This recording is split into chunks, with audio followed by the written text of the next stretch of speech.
Characters. That's what he said with this. He said, you know, what we are aiming for here, we just want to make a really great action movie with some memorable, good characters. Huh. Yeah, that's okay. Well, sometimes you miss.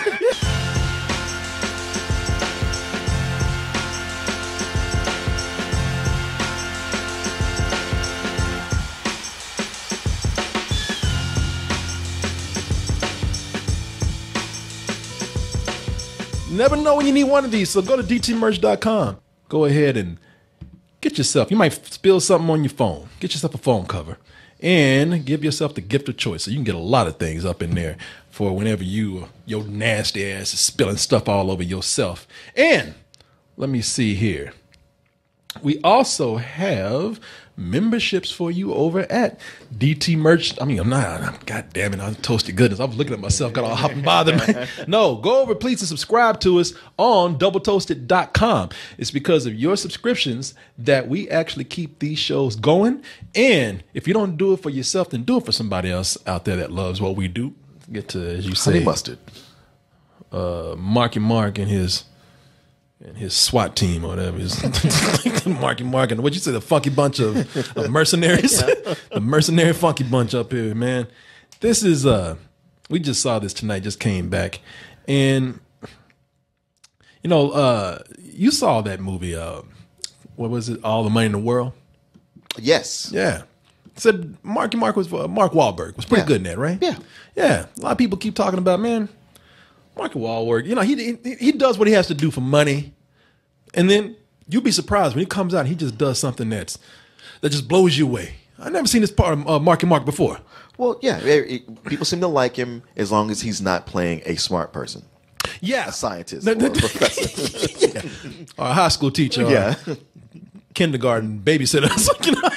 You know, it's just keep drinking beer and talking shit. Yeah, that's got you know, or beat some, shooting people, shoot a gun, or beat somebody up. Yeah, you know, that's the Mark Wahlberg. You know, the Mark from the streets yeah. is who we like. Well, now we got in this movie, Martin. I don't know how this plays out. I mean, he shoots people, he beats up people, but also he's sort of a genius of violence. Yeah, which I don't know. It's smart in the way people want him to be smart. Yeah, no, that's acceptable. Yeah. In this movie, we have Mark Wahlberg who plays. He plays a special forces guy. This guy's he's done 5 tours in Iraq.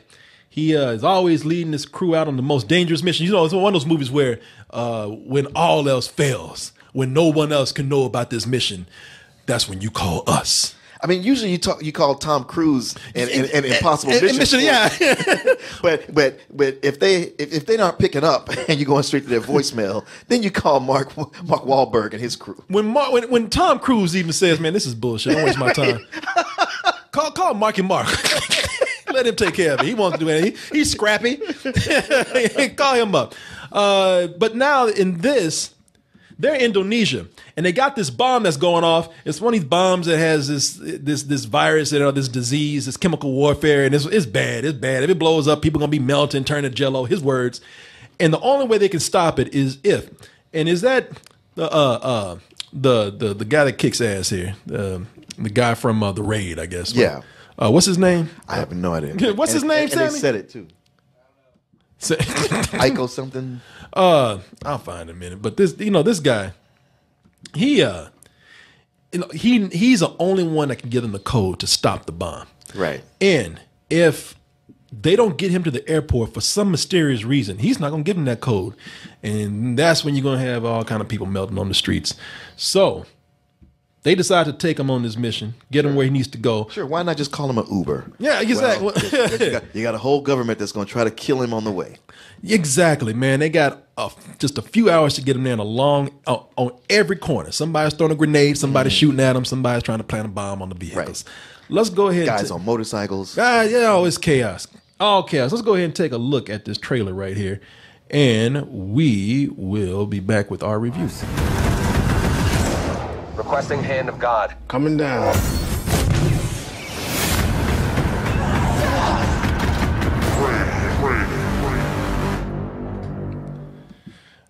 Now, for this movie, Peter Berg is the director here. Peter Berg does some good work. And the guy from the raid in this, Iko Uwais is his name. Yeah. Now Iko Uwais. Now, when I was reading up on this movie, Peter Berg, who did Lone Survivor, and he's had some hit and misses, but he's done some good war movies. He's done some good adventure films. I always think of him as Michael Bay's less talented but smarter brother. Actually, I think of him as Michael Bay's more smarter when it comes to directing a movie, more competent when it comes to directing a movie, more cohesive brother. Right. Like he actually tells stories between explosions. Yes, he does. And that's a good way of putting it. Yeah. Yeah, he's the little brother. Like his explosions aren't as bombastic, but when it comes to telling a story, he's better. Yeah, because I'm not trying to blow up everything on a set. Yeah. I'm actually trying to have characters, and I'm trying to tell a story.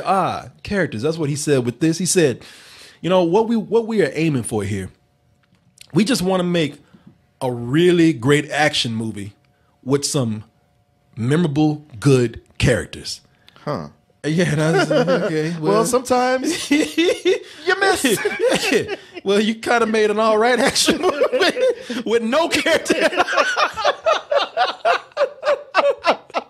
well, they came up with character for Mark Wahlberg, and then just kind of went, well, I think that's good, right? And even then, look, there and it's one note. Look, there are 3 types of people in this movie. I counted. I actually tried to see if there was any different. No, there are 3 types of people in this movie. There are people who yell, "Get on it, people! What the fuck?" Or yes, are those people? Oh, you got the computer nerds who are like, "I got the target. I'm on it. I see it." Or hey, there's Mark Wahlberg. Hey, I talk fast. And I do things because I'm crazy. He's like, hey, I got a mental problem. I'm the wild card here. And he's kind of Mel Gibson without the laughs in Lethal Weapon. Oh my God, you're right. You know what I'm saying? Yes, they tell you at the beginning of the movie, they even do this thing where they give like these video game opening credits. Yeah, all through the opening credits, they're telling you, well, he's autistic, but only with his anger and with his need for violence. Yeah, he's great at violence. Otherwise, all he does is just yell at people, and he's an asshole. Yeah. He's autistic and he's dangerous. Yeah, he's got these violent tendencies. So they threw his ass in the army, and it's done. Man, seriously, when they do this whole thing, I mean, they're talking about character. They cram all this story during the opening credits with this music video cuts. 9 Inch Nails video from the '90s again. Yeah, I was like, come on. And he snaps himself with a Lance Armstrong armband. Because as long as I do this, I'm not gonna go off on somebody. And I was like, man, take that shit off. I was like, you snap that goddamn thing one more time. He was making me violent, man. So because they keep throwing, because they keep having him talk, and it's like he'll be talking to somebody. Hey, bro, you're gonna do this thing, snap, and you gonna do this for me. I'm gonna go to this thing, snap. I'm gonna tell him to see if you don't do snap. And I was like, man, you are ruining the flow of this scene by him snapping his fucking rubber band. Yeah. Through every scene. And that staccato way he's delivering the dialogue and always looking mean but smiling at people. Yeah. And it's supposed to be that he's smiling because he's revving up. I'm like, he ain't going to do shit. He ain't going to do a goddamn thing. And it really is like that. He's supposed to be this guy on this big-ass mission, this important mission to save 60,000 people plus. And he's treating this shit like he's on the block back in Boston. Yeah. Going up to people, hey, bro, you want to fuck with me? You know what you fucking with, man. It's just like, hey, you want to meet me outside, huh? It's like, even the villains are like, ain't you got some shit to do? Do you even know one guy looked at him and was like, man. I'm trying to give you the codes and you want to taunt me? What's going on? Who's your supervisor? Yeah, they even had John Malkovich. If you don't get your crazy ass back in the car and get on with this mission and quit talking shit, even the villain was like, man, this is kind of cool what we're doing, but fuck, man, I got something to do. It's like, we're grown, right? And the way they talk in the movie, it moves so fast. Like you said, they got this staccato thing going on. Yeah, it moves too fast and it's edited with too many quick cuts. Yeah. In the middle of sentences. And it's almost like conversation starts, nobody gets to end the conversation because it cuts to the next thing. You can get a glimpse of how everybody. That's the thing with the film. Everybody is just. They say they want to bring character in here. Everybody is just angry. it's one of those tough guy movies, except you got tough men, tough women, tough, everybody's trying to out tough each other and everybody's trying to out talk each other. There's no actual humans in this. All they do is just grunt and give tough guy dialogue. Yeah. That's my asset. Who is he? Lee Noor. I don't want to know his name. I don't know what he does for a living. I want to know who is he. A loner. You mark him or he mark you? I marked him. You going to deal with this? Or you want me to handle it? I got it. This is serious, right? Oh, very. This is a cop show. Yeah. You know what I mean? It's cool. I mean, they got some cool things going on. One, it's cool to see Ronda Rousey got something to do. Actually, probably my favorite thing about this movie is her in this, because she's actually good in it. Yes. Because everything we've seen her in before, it's like, oh, they have a celebrity cameo. But her in this, I was like, you know what? She's actually taken her time away from UFC to get acting classes, and I bought her. Yep, she actually has a lot of scenes in here that go. She's the one that Ronda Rousey, the one that beats everybody's ass for a living. She's the least angry person in the movie. Right. She's actually the one that's kind of calm, and she has moments where she is tough like everybody else, of course, but then there's But she's moments, not macho tough. Like I feel like I got to show off how tough I am. No, she's not like them. No. And then there are moments where you actually feel for her too. Yeah. She's got a little range on her, man. I liked her in the film, and I'll tell you something else that's good about it. I like the fight scenes in the beginning. They're actually pretty choreographed. If there's any place where that anger is actually channeled well, it's in the action scenes, the fight scenes near the beginning, where you start to get some of the stuff that people who are familiar with the Raid and this actor here, that's where you get what you want.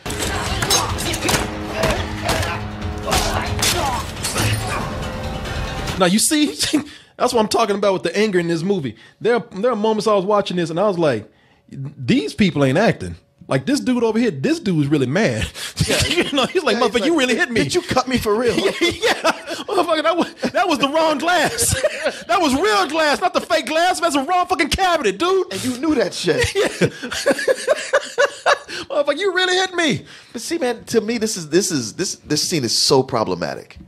And it's because it is a well choreographed fight scene, and because that guy's in the Raid, that's one of the big things selling this. Even when we were there, the guy who set up the film talked about how this guy's a genius of action. And you get to this fight scene, it's well choreographed, but it's filmed like shit. There's so many cuts in between, and you're just like, Berg, fucking set the camera down, step away. Let us watch this. Yes. And, but I will say this is one of the scenes where I was like, this goes on for a while. I thought this particular one was well choreographed. I mean, it is brutal. I'll let you see a little bit more where he actually takes an armrest. No, the way it's planned out is fantastic. Oh yeah, no, it is brutal. You do feel it. I mean, the sound editing and engineering in this alone is really good.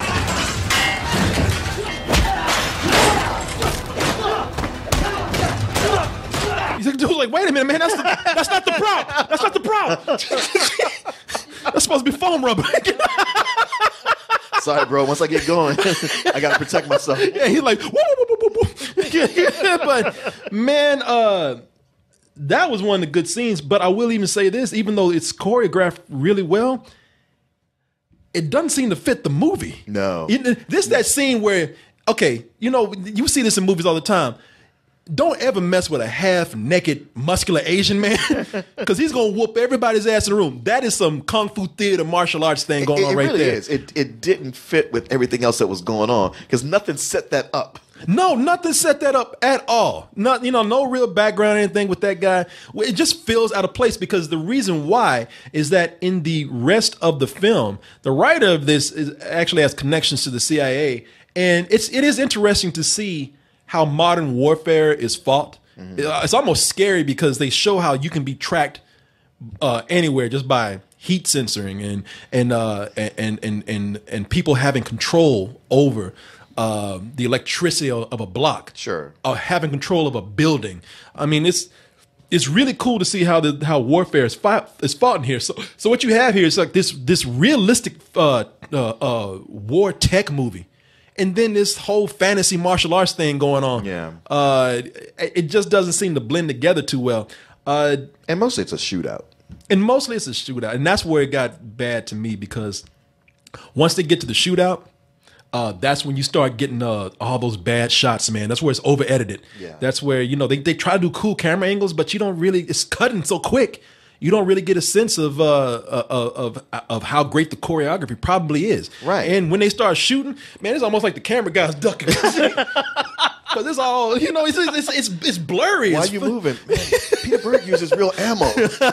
That's the way he works. I'm gonna get the fuck out of here, man. Yeah, you know,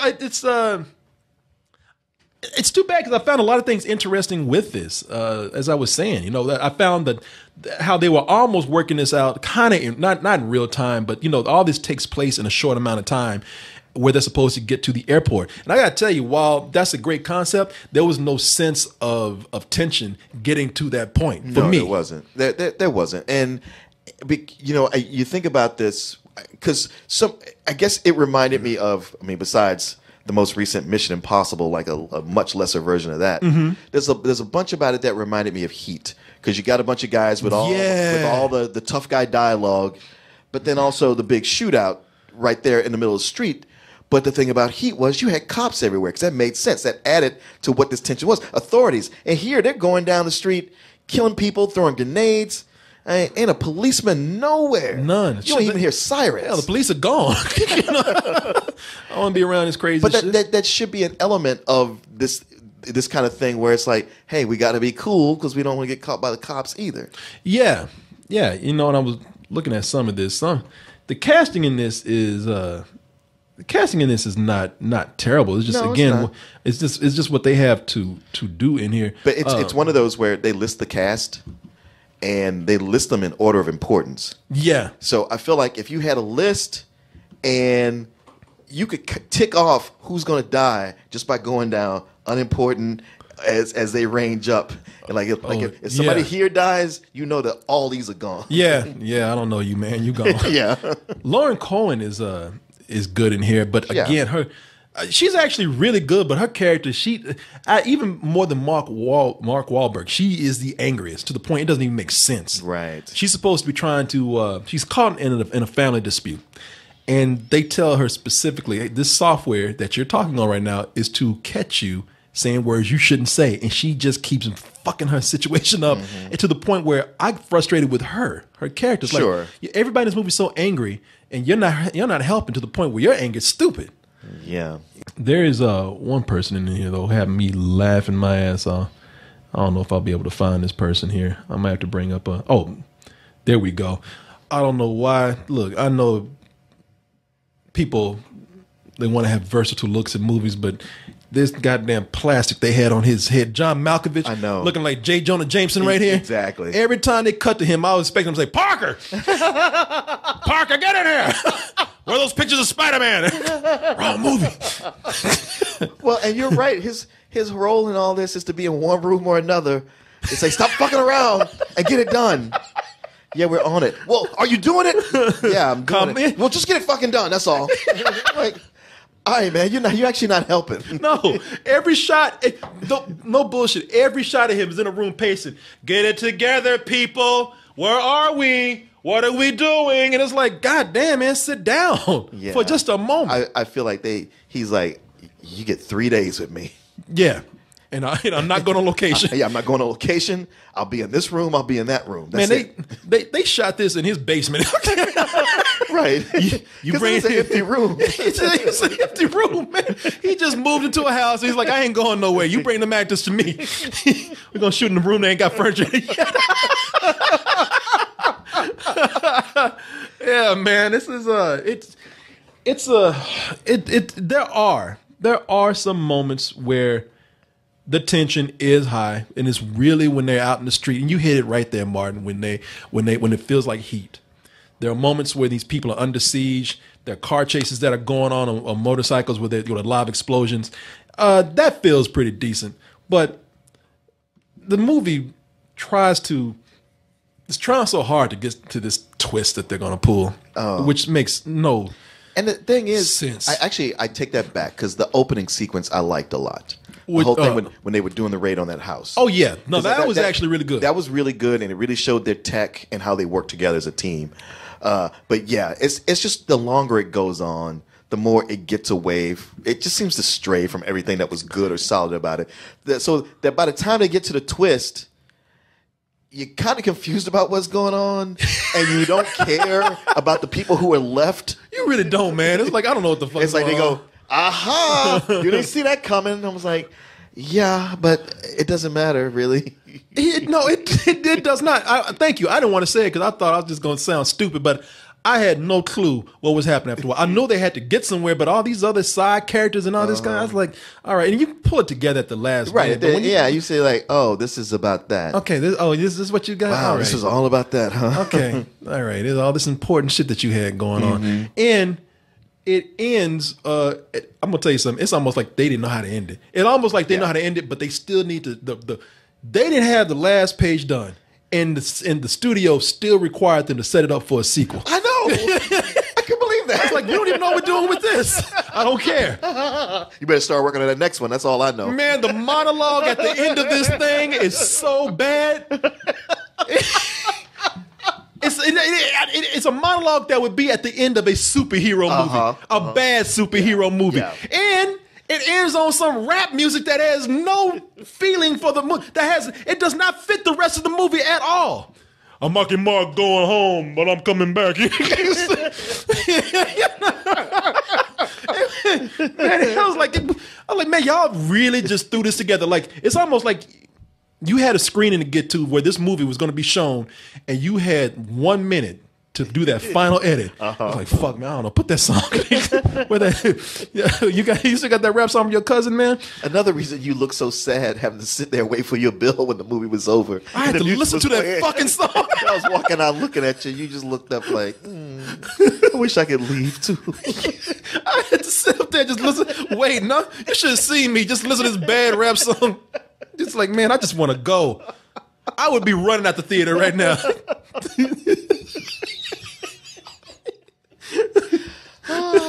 Yeah. Mile 22, buckle my shoe. Man,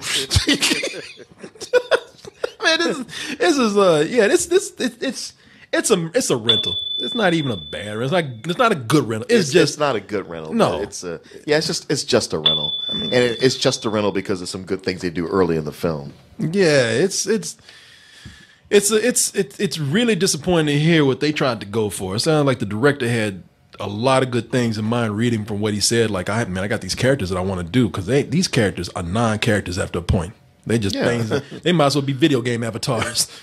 Shit. Yeah. The only thing it feels like at any moment you should be able to lift up a PS4 controller and be able to control Mark Whalberg. Well, they also do that thing that the Jurassic World did, where you have the guys with guns and then they have their own video screen that the guys back at home are watching with their vitals on it. And maybe that's a real thing, but it just, the whole time I see that in Jurassic World and in this, I'm like, man, y'all spent a lot to set this up for each one of these guys. And when they get killed, you don't give a shit about them. No, well, I got it because they got to keep moving. But it did feel like, again, felt like a video game. Felt like Metal Gear or something. So, it's with all the good things that they have in here, the biggest crime is that it feels like a waste. Yeah. Because there was some good things going on here from a technical side, and they just wasted. They wasted a good cast for something that I'll even almost bring it down to maybe it was the editor.